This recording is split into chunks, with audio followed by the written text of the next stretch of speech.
Good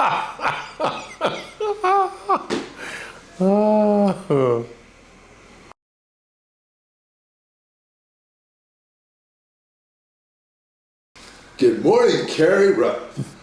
Good morning, Terrance. Carney.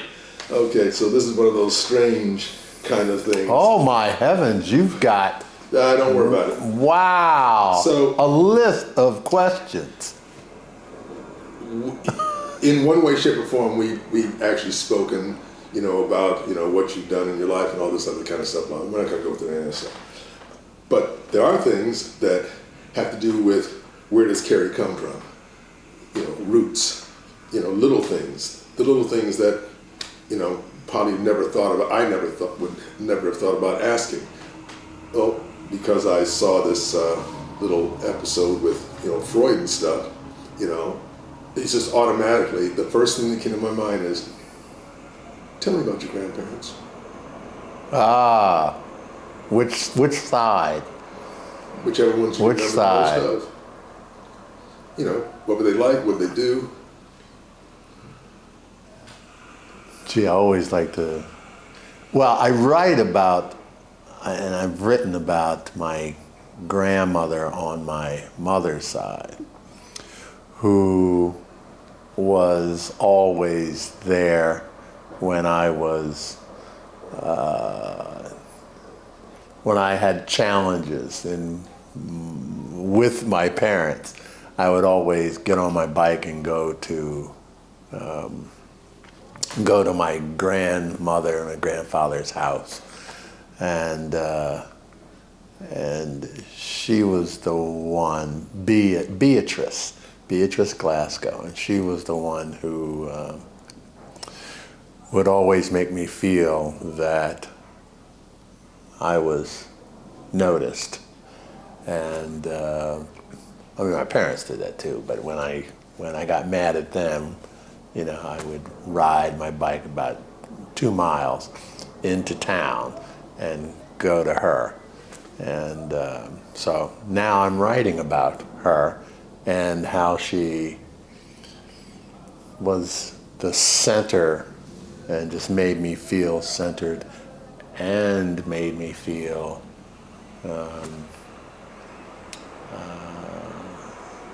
noticed.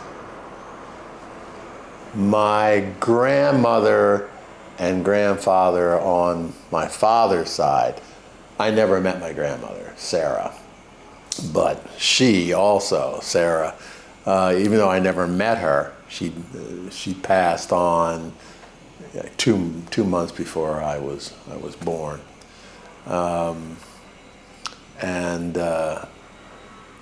but I've seen pictures of her with my grandfather, who the Ruff family came from Maryland, and they were the ones who came up into Pennsylvania and built and bought this land and built this property and built these homes in this strange land called the countryside of Kennett Square. So now that you asked me about grandparents, they were 2 entirely different families, African American families, in that the Glasgow family on my mother's side was, how shall I put it, bourgeois, wanted to be bourgeois, had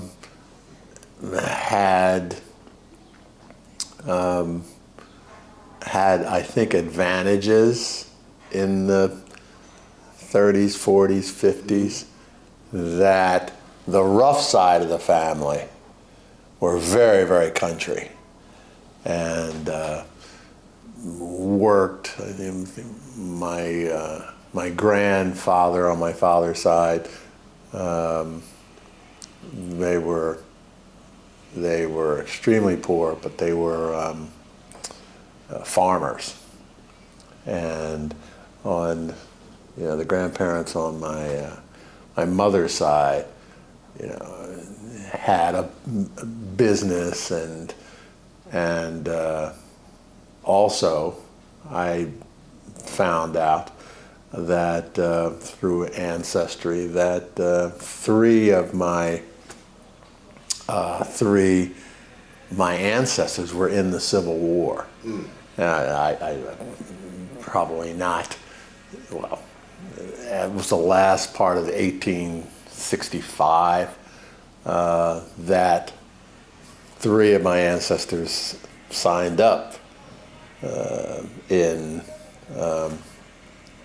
Maryland and Pennsylvania, signed up in the Union Army for that last year of the Civil War. So that's on my mother's side, the Glasgow side. On my father's side, because they were farmers and obviously sharecroppers and hard-working, they built things and grew things, and that contrast was what I got growing up. Got to see that contrast. My father's side raising chickens and cropping, and on the other side, mailman and working for the city. So I got to see that contrast between these grandparents, which now I write about. Right. So a little closer to home, since we talked about the grandparents, how about your parents? What do you remember about them, the good points that make you who you are today?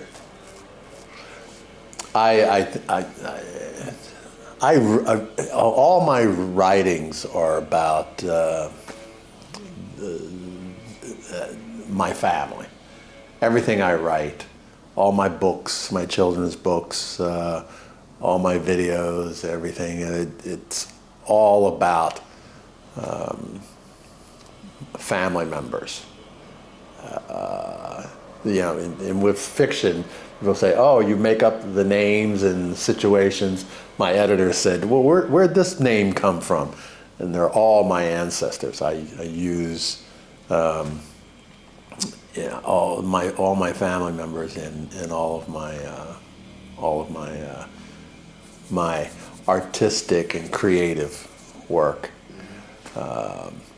And with them, my parents, I was so fortunate to have, like you, I was so fortunate. I'm an only child, and I was so fortunate to have the love from both of them.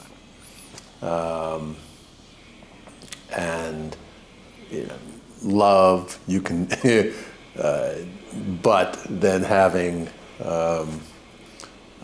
boundaries. You can only do this, come home at a certain time. And I grew up in the country. I grew up in really, really country. And my dad was a trash man and always wanted to have a business. He worked as a domestic in a wealthy home in Connecticut, and then they moved to Kennett Square, Pennsylvania, Royal, outside of Philadelphia, and they built a home. And they built a home right there where my grandparents on my father's side had land. So they built, my mother and father built their house on a hill right next to my grandfather's, well, right on his property. So, and my mother was a nurse.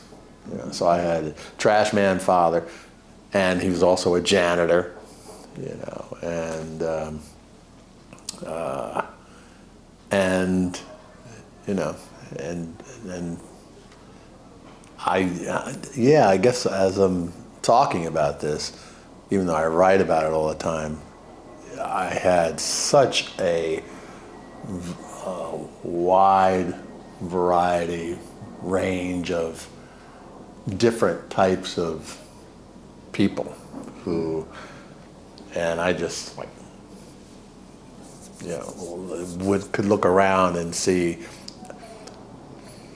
different class system between my parents, grandparents on both sides.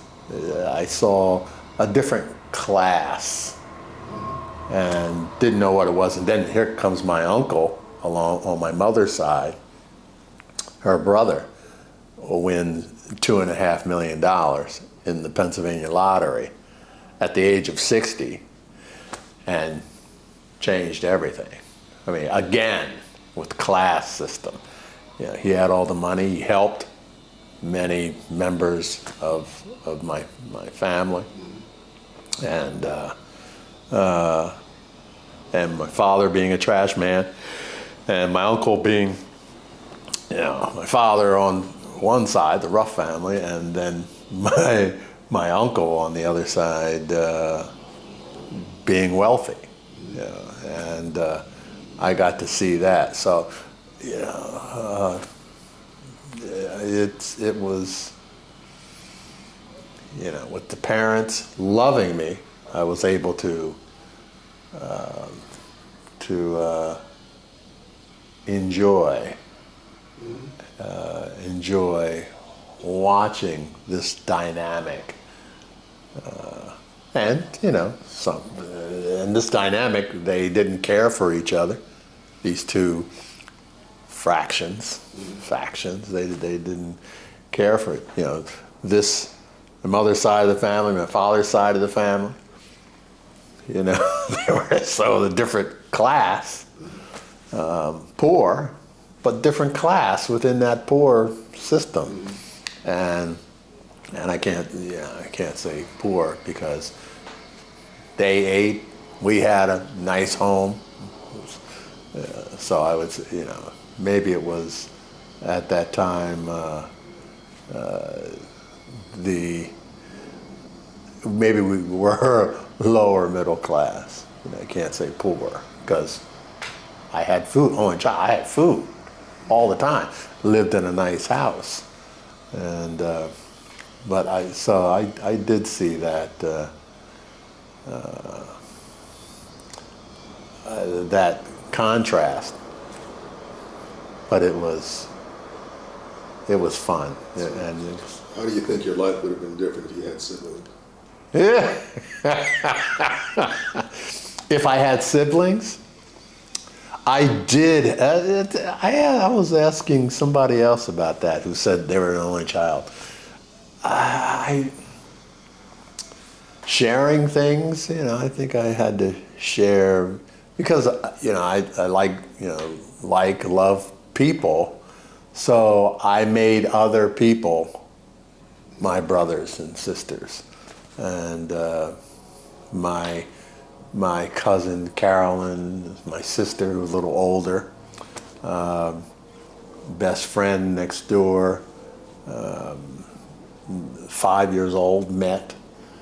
So I always, and all the guys and the girls down the road, yeah, I had so many people around me when I wanted people around me. Right.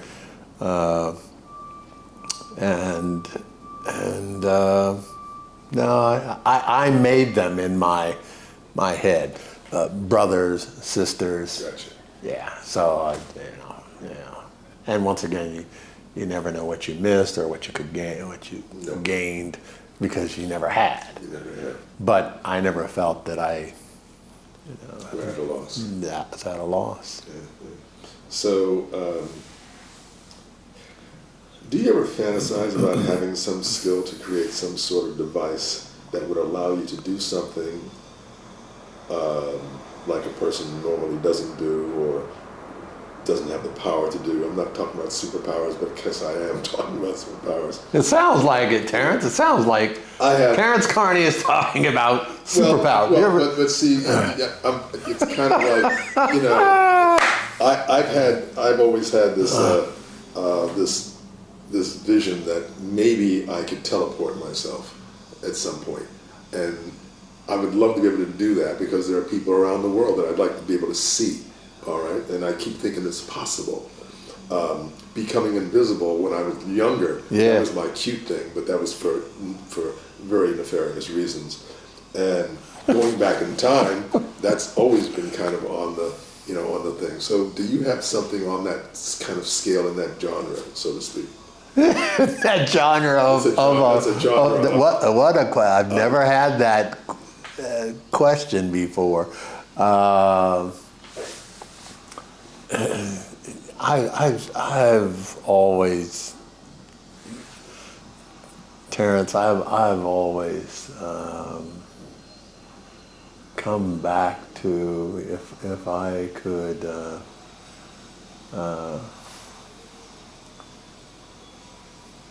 I'm in communication because connecting with all different types of people.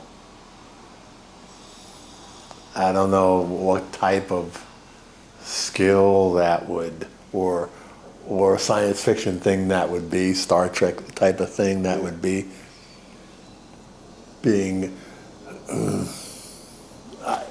just recently I made a video and sent it to a company, and it put it into Spanish, and it came out Spanish. I was talking Spanish. I go, oh, I can connect to more people. Yep. You know, if I can, speak Mandarin. If my videos could speak Mandarin.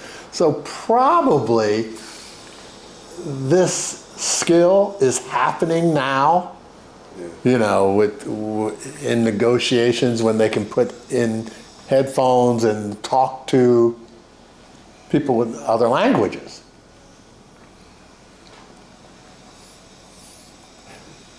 If I had it, was able to talk to somebody else in a different language. If you spoke Mandarin and you were talking to me and I could speak back, okay. Oh, cool. So probably that, because I'm in communication, huh? Being multilingual. Yeah, right there on the spot. And there are folks who, speak 5 languages. It's kind of, I don't know how they do that. Some people even speak 10. But, just the concept of going from, ¿qué pasa? ¿Qué está pasando en el mundo? To... And being able to understand and go, oh yeah, ¿cómo está usted? Right. Bien, bien. And then the person next to you is something speaks German. You're like, ja, ich war da gestern und es war ein schönes Tag. And, it flows and it's cool. Yeah. And it's all about communication. Yeah. And folks love it when you speak their language. Yes. No matter what. Yes. So, okay, so that's your fantasy. That fantasy which I think is coming. I mean, when I saw this video that I did and this company put it, put Spanish in there, and I was speaking Spanish. And I showed a friend of mine, I said, oh, what do you think of this? And her native tongue was Spanish. She went, wow, you know Spanish? I go, I want to say yes. But, so it's here, I just would like more of it. Because I'm still in that framework of peace, harmony, letting your kids grow and growing yourself and as a world. Yeah, the thing when I even talk about the language thing of how massive that world is. Every time I see an artist, a recording artist, and they're in a foreign country, and I wonder, why don't you at least learn how to say hello, how you doing, glad to be here?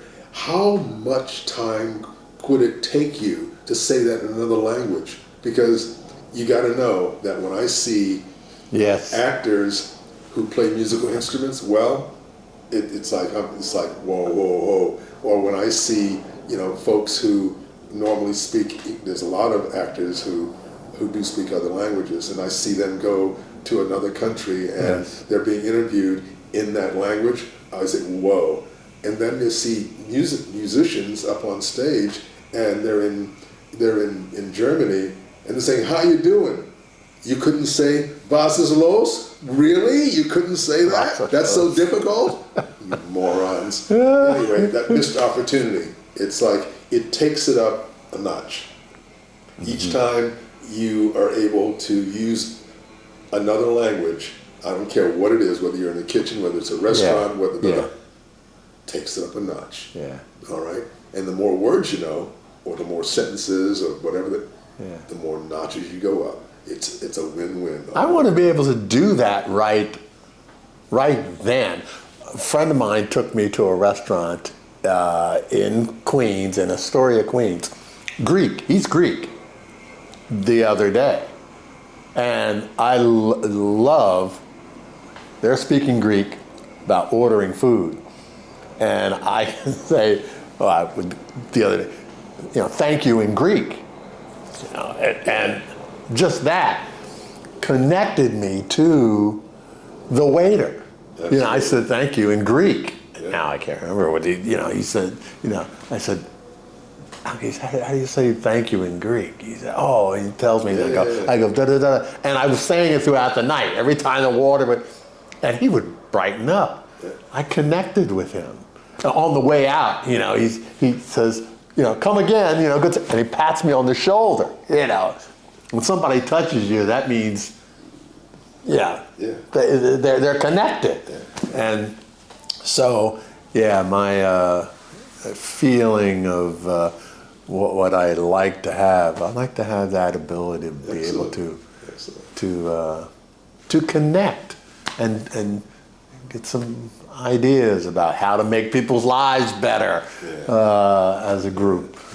So this next question kind of is on the same. How many questions you got there, man? We're gonna go through it. How many questions you got there? So, kind of, it started out. Renaissance man. If you could, close. If you could,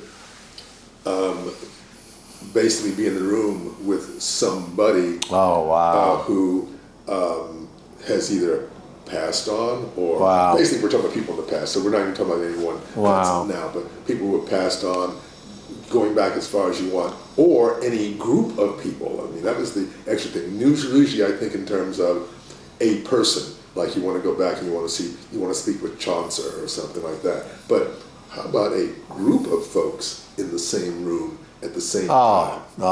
I've done that years ago from the book Think and Grow Rich by Napoleon Hill. I've done that. Put people in the room mentally and talked with them and said, what do you think about this, or what's going on here now, and da-da-da, and talk with them. How do you feel about that? And it was, everybody from Jesus to God, the God energy, and I had, in my head, before I read the book, Conversations with God by Neil Donald Walsh. And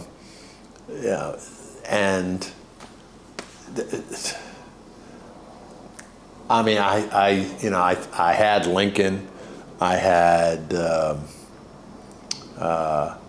Muhammad Ali, I had my ancestors, those three guys who joined the war, the Civil War. So what kind of question did you have for I didn't. for the ones Very good who got questions, the Terrance. into the war? Very good, very good questions.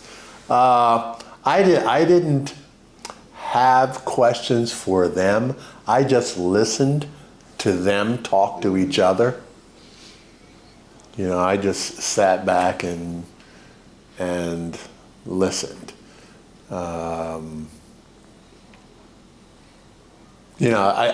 I had, people like Hitler.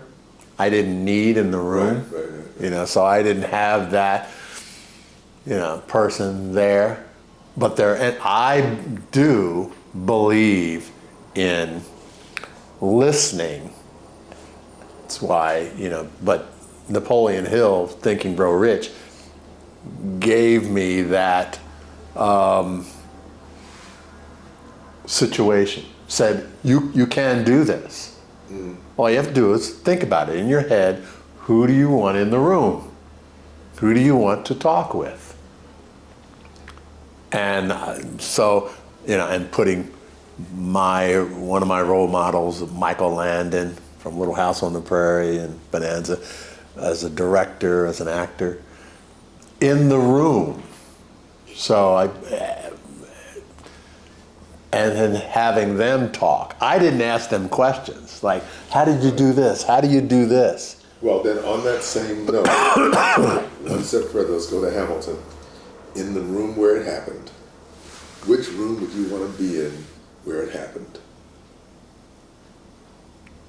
Say that again. Say that. Still be an observer. No, wait. Say that again. Okay, so you saw the flick Hamilton, and I'm not sure if it was Hamilton that said what the play Hamilton. The play. Oh, okay. But the bottom line is there's a line there that says, "I wish I was in the room where it happened." They were talking about all the secret things that were going on, blah blah blah blah blah. So there are always meetings behind closed doors.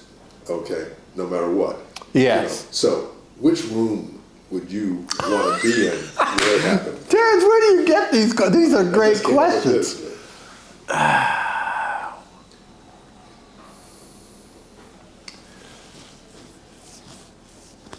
See,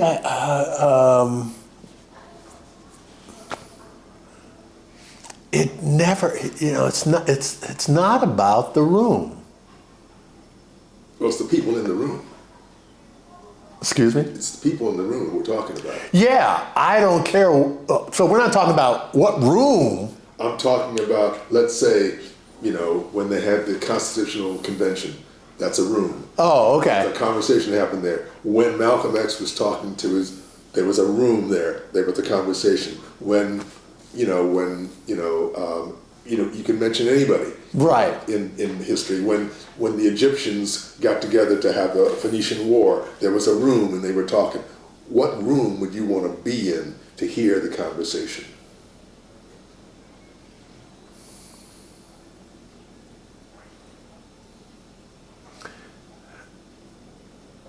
No, it's who's there. Right. For me, it could be outside. Malcolm, it could be outside, talking. I mean, that movie, One Night in Miami. Yeah. No, I think Memphis wasn't. No, in Miami, because that's where Muhammad Ali had his fight in 1960, 62. But that's even now. I don't care about the room, but who's there. And even that, I know. No? Yeah. I know what the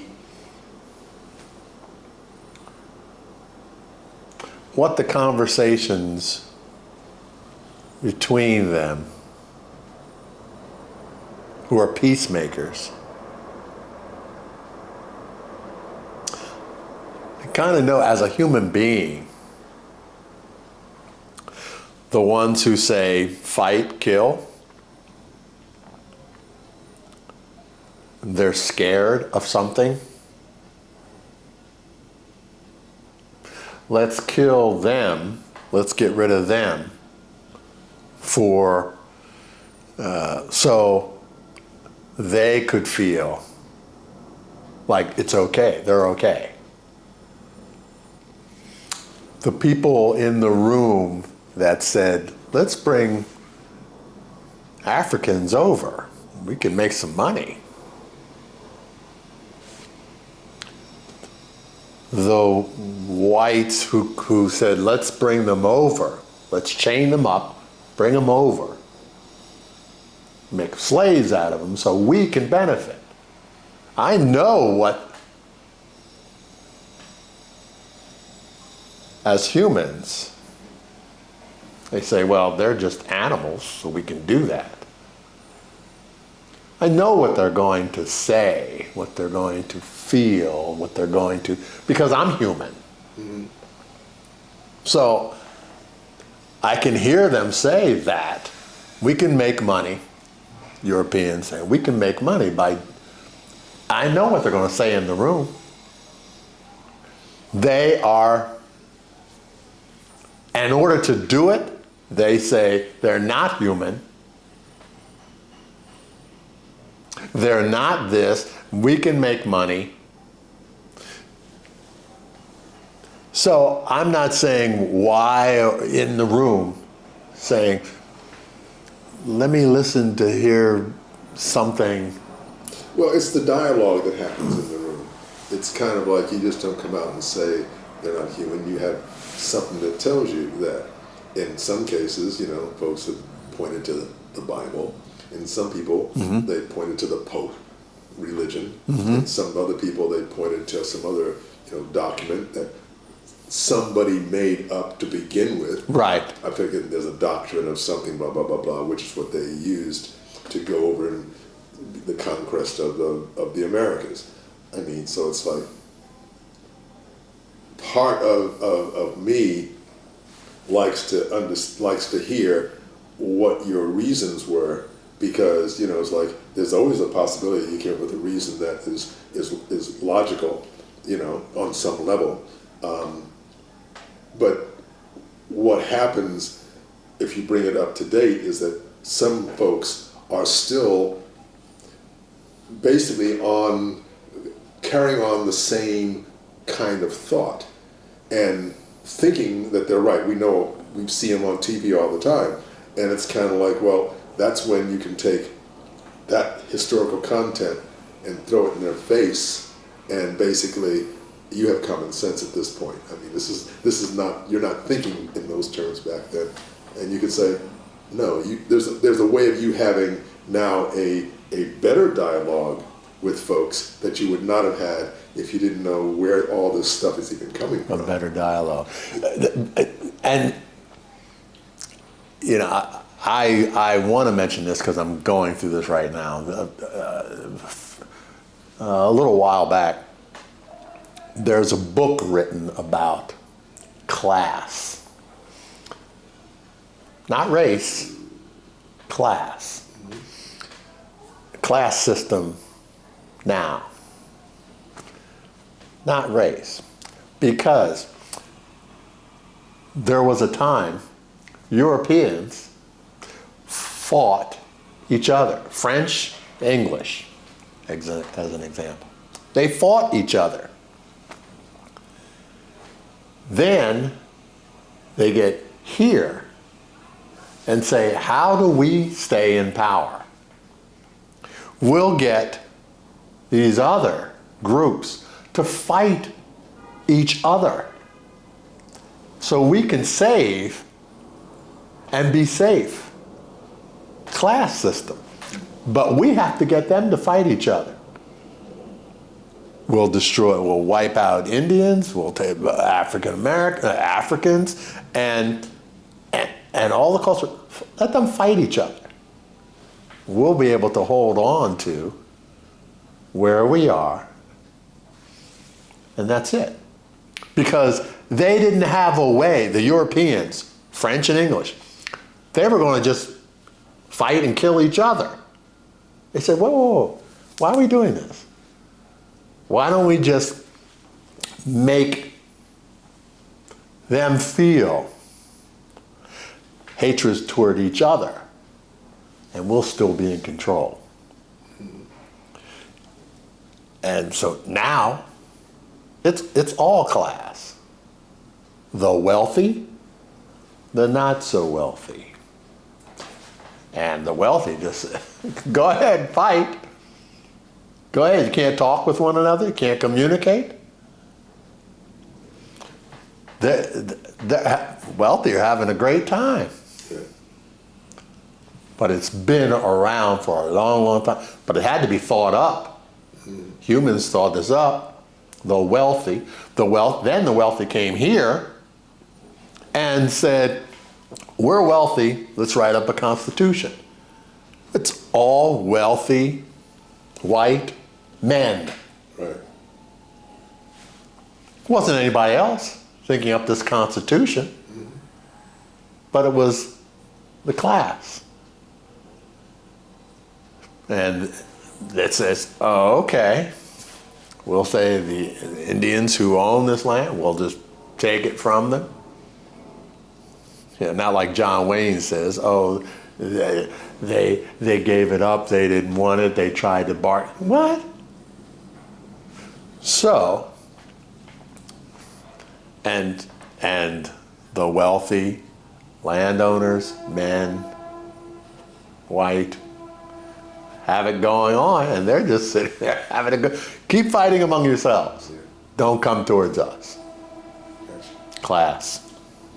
Okay, we're going to shift off to a slightly different, just lateral type thing. Lateral. Gee, is there a lateral thing going on here? There's this one, okay. So everything about creation seems to have been a very intricate plan, at least this is my opinion, whether we can understand it or not. Even life and death seem to fit into this whole scheme of things. And then we have the concept of energy never dying, something that Einstein came up with, and that might come next in the chain of events if 90% of what we know seems to have form and some logical nature about it. Ooh, I'm not even sure what I said there. But what I'm saying. This is very good, Terrance. Okay, so let's see So what might come next in this chain of events if 90% of what we know seems to have form and some logical nature? Okay, so what I'm really talking about there is given all You're a writer, I can tell. Given all this I can tell. Okay, and given the whole idea of life and death and all that stuff being logical, and the whole idea of energy never dying, Right. what can you envision happens after death? Wow, nobody's ever asked me that. I've asked myself that a lot since I'm getting older. And I'm going, and I asked Patty, what she thinks and so forth, because I'm looking for that answer. And where do you find everything inside? It's inside. It's there. I'm connected with it, this energy. I call it universal energy. I'm connected with this energy. They're the answers. I still come away, get up the next day or whatever, feeling that I don't know. I don't know. I'm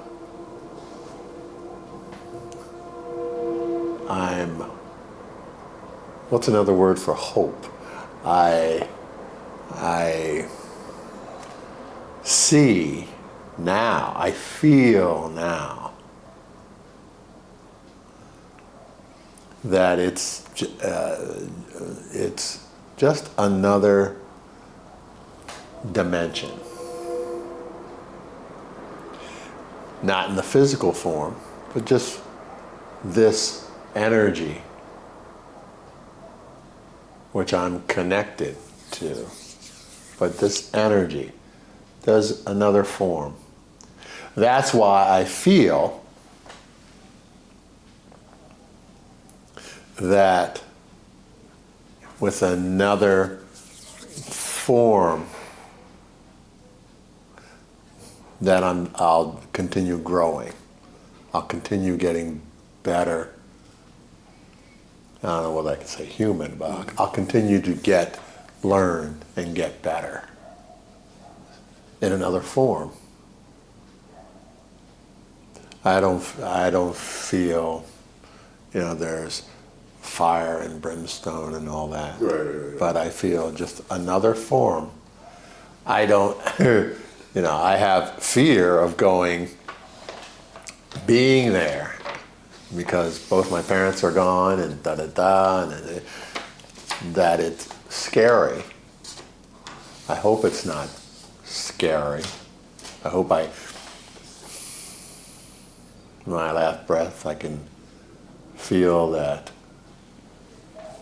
that energy in a different form, and I go, oh, this is pretty cool. I hope I'm not riddled with anxiety and worry or pain.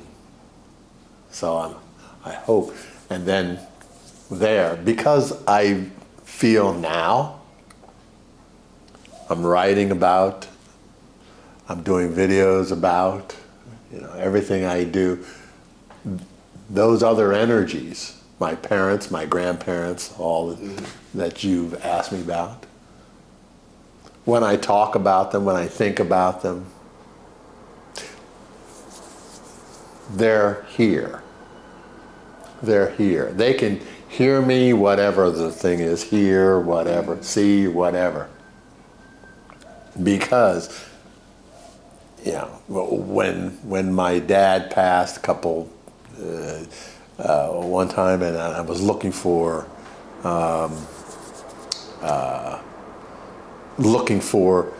boundaries set with the house, Dad came to me in a dream and said, it's over there. Go down there and look on the road and you'll see where the boundaries are to be able to save this house. And I woke up, I had the answer. Yeah. Stuff like that, I know happens to you because you tell me about your parents and going here and feeling this. They're always here. So my belief of what happens, I keep going like this, my belief of what happens after this. Continue. Yeah, it's continue in different form. Okay.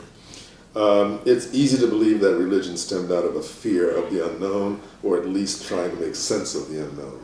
I think we all kind of agree with that. So is religion simply unknown superstition by another name?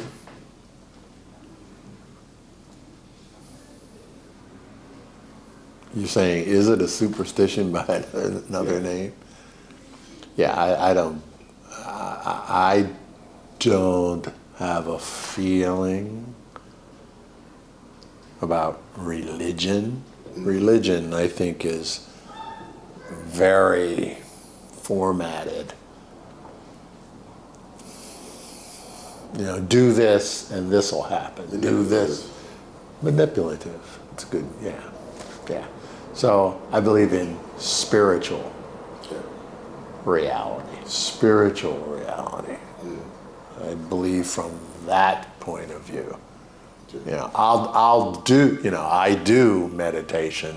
I'll do quiet thought. I'll do writing like you. That's my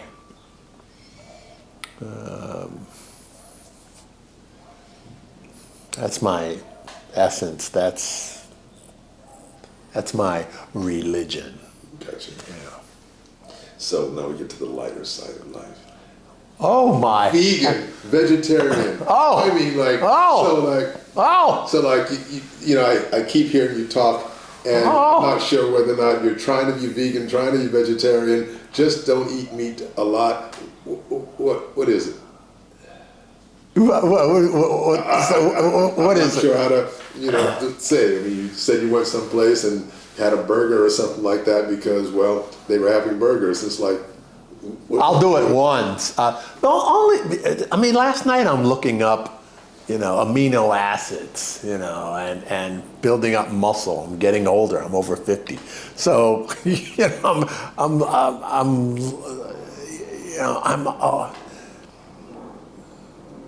I always, Terrance,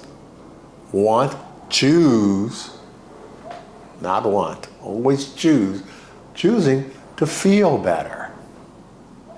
I want to have energy. I want to do videos. I want to write books. I want to coach people. I need to have energy. I need to feel good. I get my sleep. When I don't get my sleep, I don't feel good. I don't create as well. Right. You know, so food. Yeah, that's the food. Is that what we're talking about? Are you a vegetarian? I am a person that says when I eat steak and potatoes, the Irish potato and the steak and, you know, the beef and so forth, that have been injected with all kinds of steroids and all to keep them looking. I say, does that help my body run? Does that help my body run better? And the answer has been no. Ever since Dad and I was a kid, Dad's eating ice cream with sugar. When I was a kid, eating ice cream and sugar. And Dad would have to say, Kerry, it's 5:30, let's go. Because he's going to take the trash truck out and, let's go, get up, go to school. I couldn't. I'd be groggy for years. I went to college, fasted in college. Did various times. Fasted. Didn't eat, just drank water for a week. Felt so much better. Everything felt so much better. It was working. I went, something's going on. Well, found out then in college, it's sugar for me. Dad can do the sugar. Later develops cancer. But the sugar, and I found out over the years, sugar is not too good for you. Let's just say that. Okay. So I stay away. I'm not a vegan, vegetarian, I just stay away from, I attempt to stay away from, for me, sugar. For me, meats. When I eat meat, and afterwards, I can't digest. Mm-hmm. It takes me 2-3 days before it's almost like brain fog or sluggish, and even though I'm exercising, and